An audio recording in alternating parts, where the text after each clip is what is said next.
ఒకవేళ ముస్లిం ఓడిపోయినా పర్వాలేదు కానీ ఇస్లాం గెలవాలి. అప్పుడప్పుడు వస్తాం టైం పాస్కు నమాజ్కి వస్తే ఆ నమాజ్ అల్లాహకి ఇష్టం ఉండదు. ఉంటుందా? అల్లాహకి ఇష్టం ఉంటుందా? నమాజ్ అనేది పవిత్రంగా చదవాలి. ఎందుకంటే సహాబాలు అదే రకంగా నమాజ్ చేసేవాళ్ళు. వాళ్ళు నమాజులు నిలబడి ఏడ్చేవాళ్ళు, అన్నీ మర్చిపోయేవాళ్ళు, కేవలం అల్లాహ్తో అనుసంధానం చేసుకునేవారు. అందుకే చెప్పా, ఒక తక్బీర్ పోతే 3 రోజులు ఏడ్చేవాళ్ళు, ఒక రకాతు పోతే 7 రోజులు ఏడ్చేవాళ్ళు సహాబాలు. మేము వారానికి ఒకసారి వచ్చి అరగంట ఏడ్చిపోతాం. అంటే ఒక ముసల్మాన్ వారానికి ఒకసారి చదవాలని ఉంది నమాజే. ఇది కొత్త రూలా? నమాజులు స్థిరపరచండి అంటే రోజుకు 5 పూటల నమాజు చేయాల్సిందే.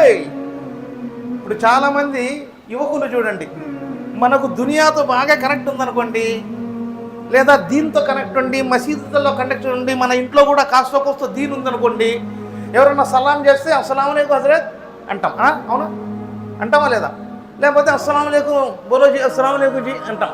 సలాంతో సంభాషణ ప్రారంభిస్తాం. అదే ఇంట్లో దీని లేదు. అమ్మ చూస్తే టీవీ సీరియళ్ళు, నాన్న చూస్తే వార్తా విశేషాలు, పిల్లలు చూస్తే గేమ్. వాళ్ళకు ఫోన్లు. ఎలా మాట్లాడుకుంటారు తెలుసా వాళ్ళు? Hello bro, mind blowing bro అంటే బ్రదరో బ్రోకరో అర్థం కావడంలే ఇలా మాటలు. మళ్ళీ కటింగ్లు, వెరైటీ కటింగ్లు. ఏమయ్యా అంటే ఫ్యాషన్ చేయంటున్నారు. పైన ఒక బొచ్చ, కింద ఒక చిప్ప. మళ్ళీ ప్యాంట్లు చూస్తే పిచ్చి కుక్క ఎంబడి పీకి మాంసం ముక్కలు పీకితే ఎన్ని బొక్కలు పడతాయో అన్ని బొక్కలు ప్యాంటుకు. ఏంది అంటే ఫ్యాషన్ జీ హవా ఖేలాజీ అందరికీ మొత్తం ఇప్పుడు తీసే బాగా అలి ఆడుతుంది. ఇంకెందుకు? ఏం ఫ్యాషన్ ఇస్తున్నావు? ఏం మెసేజ్ ఇస్తున్నావు? నువ్వు మోడల్ ఫ్యాషన్ కావాలంటే నీ హీరో ముహమ్మద్ రసూలుల్లాహ్ సల్లల్లాహు అలైహి వసల్లం గారు. అందుకే చాలామంది అల్లాహకు తు దేఖా క్యా డౌట్తో అడుగుతారు కొంతమంది. అల్లాహ్ హై క్యా జే? ఒకవేళ అల్లాహ్ హై క్యావ్, జన్నత్ జోజే హై క్యావ్ అని అనుమానంగా అడిగినా కానీ నువ్వు మళ్ళీ ఎమ్మడి కల్మా చదివి ముస్లిం కావాలి. అంతే. అనుమానంతో అడిగినా నువ్వు మళ్ళీ ముస్లిం కావాలి, మళ్ళీ కల్మా చదవాలి.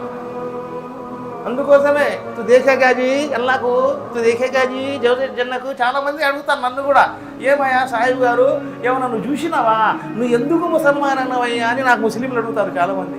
నేను ముస్లిం కాలేదయ్యా, ఇస్లాంలోకి వచ్చానని నేనంట. అవునా భయ్? కరెక్ట్ కాదా? ముస్లిం వేరే, ఇస్లాం వేరే. ఇస్లాంలోకి వచ్చిన వారు ముస్లిం అవుతారు. ఒకవేళ ముస్లిం ఓడిపోయినా పర్వాలేదు కానీ ఇస్లాం గెలవాలి. ముస్లిం ఈరోజు ఉంటారు, రేపు పోతాడు, కానీ ఇస్లాం ప్రళయం వరకు ఉంటుంది. దానికే శాస్త్రం కూడా అంటుంది, నతన్యా కశ్చిత పరిరస్తి లోకి నచే శివానై వచతస్వలింగం సకారణం కరణాధి సాధిసో నతన్యాగ్నం పరితత్మయామి. ఖురాన్లో కుల్ హువల్లాహు అహద్ అల్లాహు సమద్ లం యలిద్ వలం యూలద్ వలం యకుల్ లహు కుఫువన్ అహద్. నతన్యా కశ్చిత పరిరస్తిలోకి, ఈ లోకంలో దేవుడు ఇలా